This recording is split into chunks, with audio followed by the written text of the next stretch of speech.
बिहार की 8 सीटें शामिल हैं जहां वोटिंग होगी और हरियाणा की 10 सीटों पर मतदान आज होने वाला है। जम्मू कश्मीर की 1 सीट पर वोटिंग होनी है और दिल्ली की 7 सीटों पर आज वोट कास्ट होगा। ओडिशा के बाद जहां 6 सीटों पर आज उम्मीदवारों के भाग्य का फैसला होने वाला है। यूपी में 14 सीट है जहां पर वोटिंग होनी है। पश्चिम बंगाल में 8 सीटों पर मतदान होगा। झारखंड में भी 4 सीटों पर मतदान होना है। तो आज का दिन बहुत ही खास तमाम राजनीतिक पार्टियों के लिए। लोकसभा चुनाव के 6ठे चरण के लिए आज मतदान हो रहा है। 8 राज्यों की 58 सीट जहां पर वोट डाले जाने हैं और 889 उम्मीदवारों की किस्मत का जो फैसला है वो 4 जून को आएगा। लेकिन आज जो इम्तिहान की घड़ी है ये बहुत मुश्किल होने वाली है। सुबह 7 बजे से वोटिंग शुरू हो जाएगी जो शाम 6 बजे तक चलेगी। बिहार की 8 सीटें शामिल हैं। हरियाणा की 10 सीटों पर मतदान होगा। जम्मू कश्मीर की 1 सीट पर वोटिंग होगी और साथ ही दिल्ली की 7 सीटों पर मतदान होने वाला है। ओडिशा में 6, यूपी में 14 सीटों पर वोटिंग होगी। पश्चिम बंगाल में 8 सीटों पर मतदान होगा। झारखंड की 4 सीटों पर मतदान आज होने वाला है। तो ये तस्वीरें आपको लगातार तो दिखाई ही जाएंगी और एक बार आप पहले टीवी स्क्रीन देखिए, न्यूज 18 की टीवी स्क्रीन जिसे पूरी तरीके से तैयार किया गया सिर्फ आपके लिए, कोई भी जानकारी चूक ना पाए। और आप देखेंगे कहां पर कितने उम्मीदवार चुनावी मैदान में हैं, कहां पर कौन कौन सी राजनीतिक पार्टियां चुनावी मैदान में ताल ठोक रही हैं और कहां वोटिंग हो रही है। एक तरफ आपको दिखा रहे हैं कि जहां जम्मू कश्मीर में 1 सीट पर मतदान होने जा रहा है और यहां पर उत्तर प्रदेश की 14 सीटें शामिल हैं जिनमें कुछ वीआईपी हाई प्रोफाइल सीटें भी शामिल हैं जहां मतदान होना है। बिहार की 8 प्रमुख सीटें हैं वोट कास्ट होने के लिए तैयार।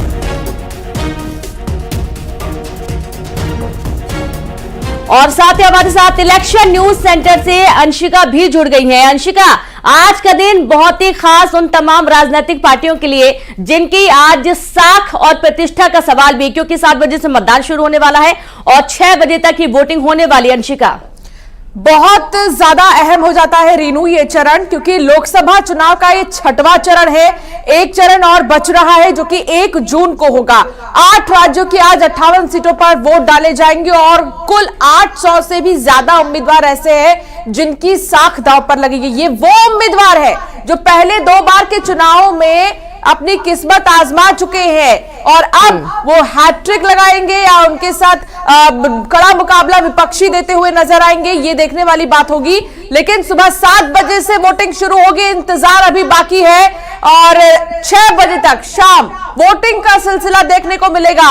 लगातार वोटिंग को देखते हुए तमाम इंतजाम कर दिए गए हैं। बिल्कुल अंशिका, वोटिंग को देखते हुए तमाम इंतजामात किए गए हैं और 889 उम्मीदवार आज अपनी किस्मत आजमाने के लिए तैयार हैं। आज इम्तिहान की घड़ी और इम्तिहान की घड़ी में जाहिर सी बात है इम्तिहान के बाद जो परिणाम के बीच का समय होता है वो काफी मुश्किलों भरा होता है और आज दिन बहुत खास तमाम उन बड़ी हाई प्रोफाइल सीट्स के लिए जहां पर बड़े बड़े दिग्गजों की साख दांव पर लगी हुई है। और चलिए सीधे रुख करेंगे आजमगढ़ से अभिषेक उपाध्याय, साथ ही रांची से संजय कुमार सिन्हा जुड़ गए। तो सबसे पहले तो अभिषेक आपके पास आते हैं, आजमगढ़ का माहौल कैसा लग रहा है, क्योंकि आज वोटिंग होनी है, धुआंधार प्रचार प्रसार तमाम राज्यों के दिग्गज भी आकर किए हैं। तो आज किस तरीके का माहौल और वोटिंग सेंटर पर क्या इस वक्त तस्वीरें हैं?